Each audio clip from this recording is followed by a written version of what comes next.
Sabah al-Khair, good morning dear listeners. You're listening to Radio 3CR on 855 AM and Palestine Remembered with Robert Martin, Nasser Mashni and Yusuf Ahmed al-Rimawi.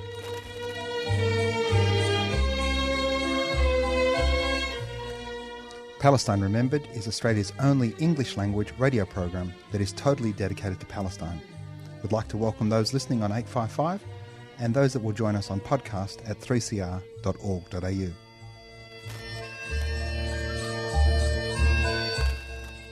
Thanks for joining us. Stay with us and enjoy the episode.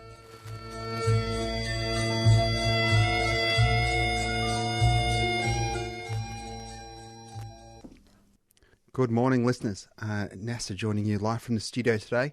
The boys have got another sleep in, but excitingly, I've got a super guest from Palestine, Mel, who's going to join us to discuss her work. But before that, I just want to make sure that our listeners are downloading our podcasts. They're at 3cr.org.au and your /Palestine Remembered.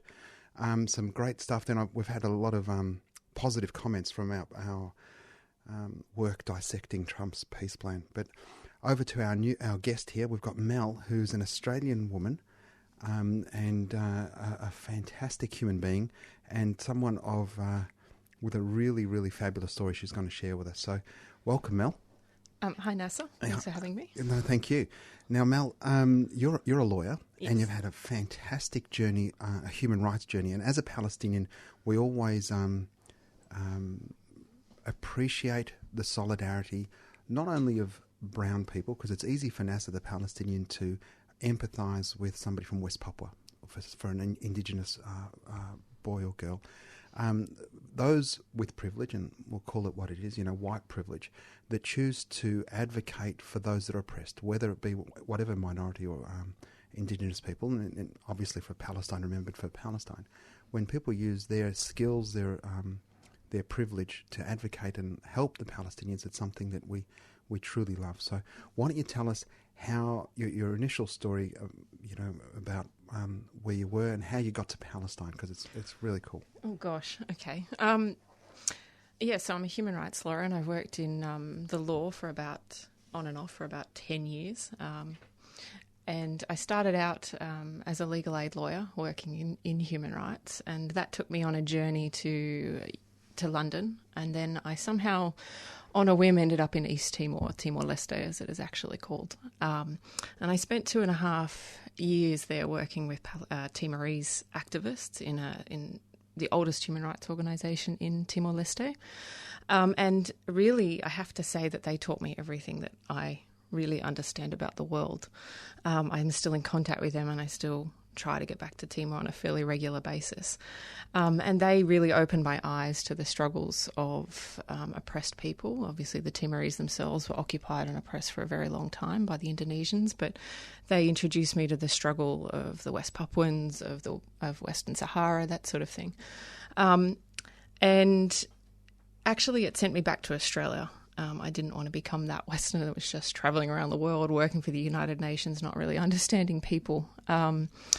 And I came back to Australia and started worked to set up a legal aid office up on the mid-north coast of New South Wales. And they're engaged with the Dunghutti, the Biripi and the Worimi people on the mid-north coast. And, that continued my journey, and I learned a lot about Indigenous struggle in Australia, which was actually quite devastating to realise the way that structural oppression operates.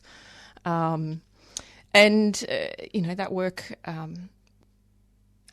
don't know, I don't know how to say it. Like, it kept me going for a very long time, but it also burned me out.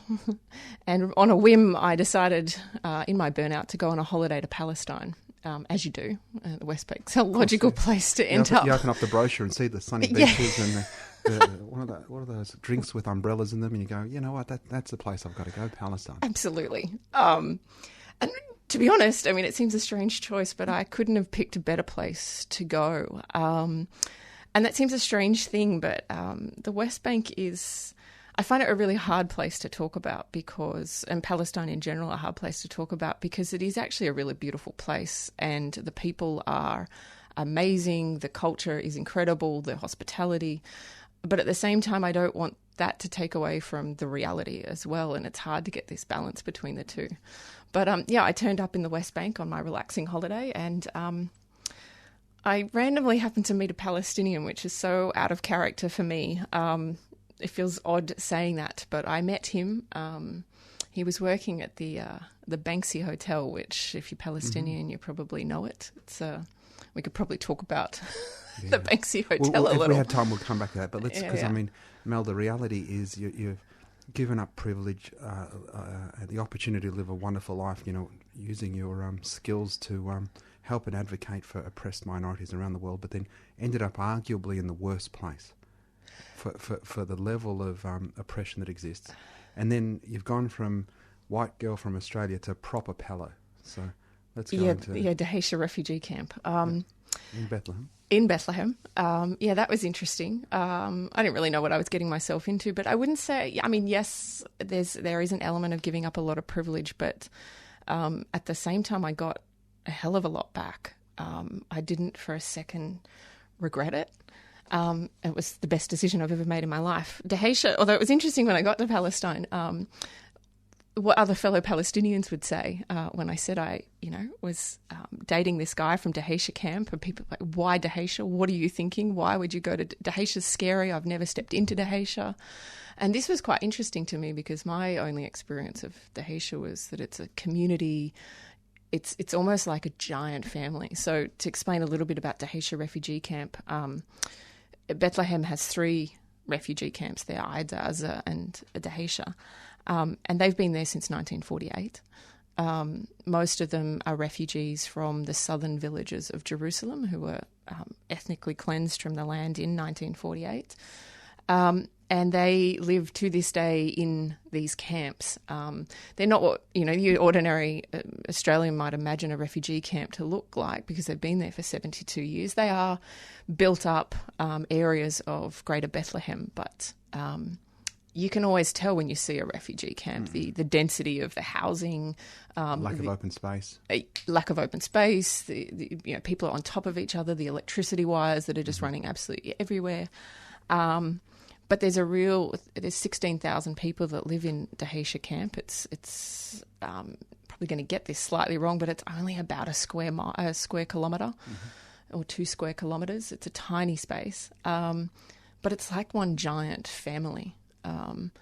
And if you know it, then it's quite a welcoming place. So it was really interesting to me to get there and have Palestinians tell me I was crazy for wanting to live in Dahisha camp and wasn't I scared and all this sort of stuff. It was surreal, actually. So you're there and you're dating this Palestinian guy, and the family is they actually returned. They didn't return to their ancestral homes, but they were actually outside of Palestine and then came home. Yes, yeah. So they were living in Kuwait for quite some time. And then around the time that the Oslo Accords, I assume your listeners will know what the Oslo Accords were in the early 90s, and they were signed, the family made a decision to... Well, we were all filled with hope. I mean, we were here in Australia, Mel, and my dad thought, we're more than one step closer, we're 5 steps closer. And, if you were a Palestinian in a neighbouring Arab state, it was an easier move back than it was for us from Australia. But, yeah, 100%. What do we need to do to get there? Yep, 100%, yeah. And I think, I don't know that I can speak particularly authoritatively on this, but I think there was hope coming home. That was shattered pretty quickly. Absolutely. I mean, the reality of what we know, the great lie that was Oslo that's, perpetuated to this point where Trump releases the deal of the century or legalised and approved apartheid is we were never going to get justice. No. Whilst the Palestinians, and as you know, now as a honorary Palestinian, are people filled with a sense of honour, and that we judge you by your words, and then we'll hold you to account by your actions. Yeah, 100%. And the concept of shame but you said and you didn't act that way, so you should be ashamed. Wow, we won. Well, that's a construct of our culture where if you failed somebody, you wouldn't walk the streets. You'd want to leave the village. Whereas, in a Western construct, that's deal making. So if you're a Zionist and you go, oh, I signed that and they believed me. You're walking taller and prouder because you robbed somebody. You know, your deceit gave you advantage, which is not something that we understand.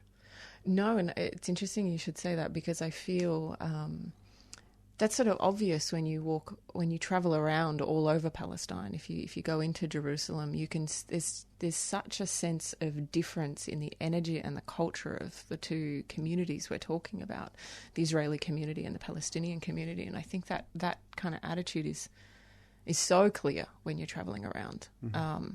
There is a sense of entitlement that I found very difficult to confront. I can't imagine what it is for a Palestinian to come up against that entitlement that exists. So you have a very personal and heartbreaking story, Mel, and I don't want to go too deeply because it is so personal. But the guy you started dating, you married him. He's one of 7. He's the apple of the family's eye, tertiary educated.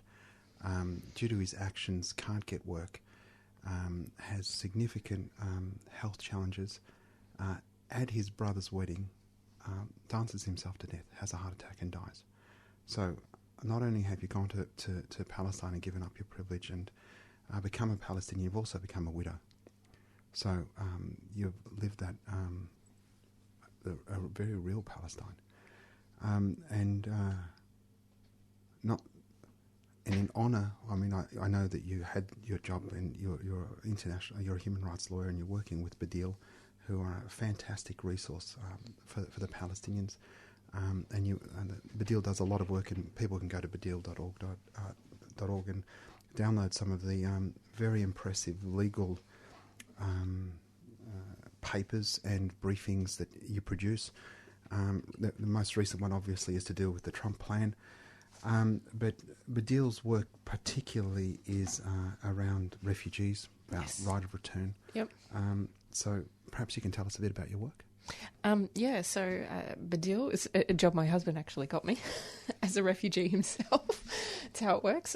He thought it would be an appropriate job given my background, and ended up being an interesting organisation to work for. I was really quite proud to work for them, actually. They're one of those rare Palestinian organisations that actually talks about the whole of mandatory Palestine. So whenever we do a research report, we try not to talk only about the occupied territories of Gaza and the West Bank, but also about the way in which Israeli policies affect the whole of the Palestinian population. So whenever we do our research, we do a lot of legal research trying to understand Israel's policies as they operate today and how they affect particularly Palestinian refugees, internally displaced people, and how they create new refugees and new internally displaced people. So that's one half of the work we do. The other half of the work we do is trying to take that into Palestinian refugee youth and educate them about their history, about their rights, and how to become advocates. So one of our more recent pieces of research was every couple of years we produce a survey of the Palestinian refugee population around the world. We try to figure out the numbers. We work with UNRWA, which is the UN refugee organisation specifically for Palestinian refugees. We work with their data, but we also work with the Palestinian Authority and their data, and do significant research trying to figure out the population around the world of Palestinians and the spread. And every year when we release that, we do a bit of an update on the history, and we also go and survey the refugee population. So last year, for our survey, we decided to interview Palestinian refugee youth particularly, and we interviewed 1,000 youth in the West Bank, Jordan, Lebanon, Gaza, and also internally displaced people with Israeli citizenship within what's Israel. And we interviewed them not about the right of return, but because for us this is just a given, everyone has the right of return, and we didn't want to have a debate about this. But the question on the survey we asked them about was the practicality of return. So what do youth understand to be possible, and what would return look like, a possible return look like for them? So we got some really interesting results out of that, actually. So what we'll do is we'll just quickly take a break and then we'll come back in just a moment. 3CR are selling keffiyeh Palestinian scarves in support of the last factory that produces them in Hebron, Palestine. All profits will be donated to the reconstruction efforts in Gaza and support Palestinian industry. These are traditional scarves available in red and black, or you can choose from a modern design. Go to 3cr.org.au/shop to buy online or drop into the station during business hours. You're listening to 3CR Community Radio 855 AM. Visit the 3CR website at 3cr.org.au/podcast to hear the most recent recording from each show, or 3cr.org.au/streaming to listen live. And you're back with Palestine Remembered and Nasser Mashni. We're joined by Mel from BADIL. So Mel, continue on from your survey. What were the findings? Yeah, so one of the most interesting findings for us was the level of belief in the realisation of return. So, as I said before, we didn't ask people about whether they believed in the right of return. We asked whether they believed that return would happen one day. And overall, 81% of the youth had a belief that it would happen one day. And what was super interesting about that is if we took the youth that were living in Israel with Israeli citizenship out of the equation, so we only considered the youth from Gaza, the West Bank, Jordan and Lebanon, that belief that it would happen one day rose to 97%, which is quite an incredible finding. The reason it's so low for youth who live within Israel with Israeli citizenship is probably a reflection of the degree to which they've been oppressed by the Israeli government. So to be clear, 97% of you include non-48ers. Including 48ers, you're at 81%? When you say 48ers, you mean Palestinian Palestinians with Israeli... Yeah, correct. Yes. So they're probably, if we average it out, might have been around 60% or 70%. They were much lower. Even lower than that? Even lower than that. So they had about a 30-40% belief that it would be realised. Okay. Because one of the things that Israel's done so well is create this legal construct to separate the Palestinians. You know, you're 48er, you're East Jerusalem resident, you're West Banker, you're refugee in West Bank, you're Gazan, and you're refugee outside of Israel. And they've sucked the world into discriminating and compartmentalising each of these various Palestinians instead of saying, hold on, we're Palestinians, we're all the same, we all should be treated under the same legal network, which should be international human rights. Yes. If a Jew can claim a right of return 2,000 years ago just because his mum celebrated God on a Saturday and he had a bat mitzvah, or he had a bar mitzvah and she had a bat mitzvah, then surely my son, Nasser Jr., because we ran out of cool names, Mel, he has a right of return predicated on the fact that, you know, his grandfather was ethnically cleansed against his will from his lands. Yeah, 100%. But that's a right completely denied to every single Palestinian. And Israel has a really interesting way of even achieving this for Palestinians who remained within the borders of what became Israel. They have the absentee property laws that they pass, that, you know, every Palestinian that left their land in 48 and wasn't on their land when the state was created was declared an absentee. And then for the Palestinians who were still within what became the state of Israel, they were declared this present absentee, which is this rather confusing term. Orwellian. You know, when you're creating the laws, you just Absolutely. present absentee. I mean, you know. Absolutely. And Israel are actually really very good at this. This is what we try to show with our research. They're very good at using the law to give this veneer of legality to everything that they do. And then if you actually dig into it or look behind it, you understand it's completely unlawful. It's a complete manipulation of what the law is. So, you know, of course, the right of return was no different, and the way that they kept people. And so you have Palestinians who are, for all intents and purposes, citizens of the State of Israel, and they have never been able to return to their original homes. They've been completely denied this right. In fact, very often Palestinians live in their home. Other Palestinians live in their homes, and this is the way the state sets up a structure. The state sets up a structure that sets people against each other. But yeah, it's an interesting state of affairs where you have the results that we got from this survey for the youth that are more directly under Israel's power were far more depressing, I guess, perhaps because they live with the daily sense of the strength of Israel's power and control over their lives. Yeah. I mean, the reality is if you are a 48er, you are as A-class as a Palestinian can be within historic Palestine. And I say A-class, you're nowhere near an A-class Ashkenazi Jew. I mean, you're still class 6A, you know. You're not a Sephardic Jew, you're not an Ethiopian Jew, you're not a Druze, you're not a Bedouin, you know. You're still, you know, a lowly Arab. The strength of that number, 97%, that's got to be predicated, or it's got to be a result of the pressure of being a Palestinian in the West Bank. You know, you've got to have some hope. Otherwise, I mean, you know, in those refugee camps, I was just in Ada in September, October. I mean, you see the kids. I mean, they're full of joy and they're running, you know, with their school bags and kicking a football along, and you think it's fantastic. But I mean, there isn't much space, so you need something, surely. Yeah, and I mean, we sort of were trying to dig into the results and understand it, and we kind of came to the conclusion that it is so inherent to someone's identity, this right of return, that. You know, as you say, like the kids in Dheisheh camp, in Ida camp, they're happy, they're laughing, they're running around. I mean, and they're gorgeous kids, absolutely beautiful kids. I mean, and I mean, I'm so filled with love and joy. And I was just talking last night to my husband's nieces and nephews that he's got absolutely beautiful kids, and they understand happiness on a different level, in a sense, but. So you've got the kids in the West Bank, then you've got the kids in Gaza. Their situation is, you know, objectively worse.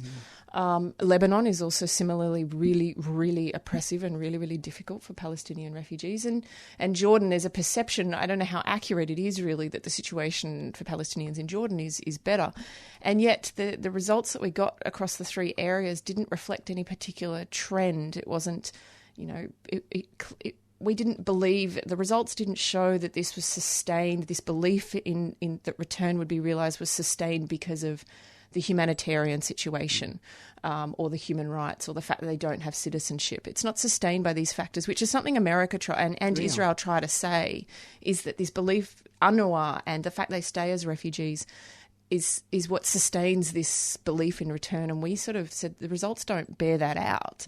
It's something Palestinians, it's innate. It's something people want, and it's important. It's critical to who we are. Yeah, exactly. And so that was one of the most critical results. The other really interesting result, which I think parallels off that, was that when we asked people about, okay, what's the political solution within which you think that return will be most sustainable? And the results again showed that it didn't, you know, people were a bit split between one state, two state solution, this sort of thing, but what was abundantly clear was whatever, it had to be returned to the original homes. So you can't create, you know, a Palestinian state within the borders of 67 and say, okay, you can return to the borders of 67 if your home is in 48. People don't want this. This was absolutely rejected as one of the options. And so what was really clear to us was, well, how do you have a conversation about the solution, if we're going to call it that, that doesn't factor in the right of return? You have millions of refugees who retain this belief in the right of return. And if you're not going to have a conversation about that, you're never going to get a sustainable, durable solution. And that was what was really interesting about the results. Well, we keep saying, you know, there is no peace without justice. Absolutely. And without return, there is no justice. And look, you know, I was interviewed earlier in the week. My father's first girlfriend, she was Jewish. She was Palestinian. Yep. You know, she celebrated God on a different day, but that didn't mean that they couldn't live together. Yeah, 100%. And it's very real, the intermarriage previously, before 48, and even now, it still happens, particularly within 48 and across borders. Very quickly, two quick questions. We've only got a couple of minutes left now. Funding, the challenges you're facing post-Trump, and you know, everybody's a terrorist if you speak Palestinian. or Palestinian. And what can our listeners do? Well, on the funding question, it's a big issue right now in Palestine for Palestinian civil society. The EU, off the back of the US, actually, it's been building for a little while, but has now made all their funding conditional on every NGO vetting every individual staff member about their connections with Palestinian political parties. Alongside that decision, in their grants of aid, they suddenly listed a whole bunch of new Palestinian political organisations as terrorist organisations. And so what it basically means is that they're criminalising and outlawing any kind of political activity from a Palestinian. And these are political parties that are simply that, they're political parties, but they also engage in resistance, which is a legitimate right protected by international law. That's happening on the ground internally. Externally, we're weaponising anti-Semitism. Yes. In the Trump plan, there's a whole section on on the mechanisms under which the Palestinian state can join international forums, and they have to renounce any opportunity to take any future or past Israeli or American person to any international court or human rights actions. I mean, anyway, we've only got a little bit to go, another minute and a bit. But how can we help? How can people? I think people need to talk. They need to talk about this. They need to be bold, speak out, because, I mean, the reality for me and what I witnessed, experienced, saw, it is just flat out wrong. We need to talk to our politicians. We need to encourage them.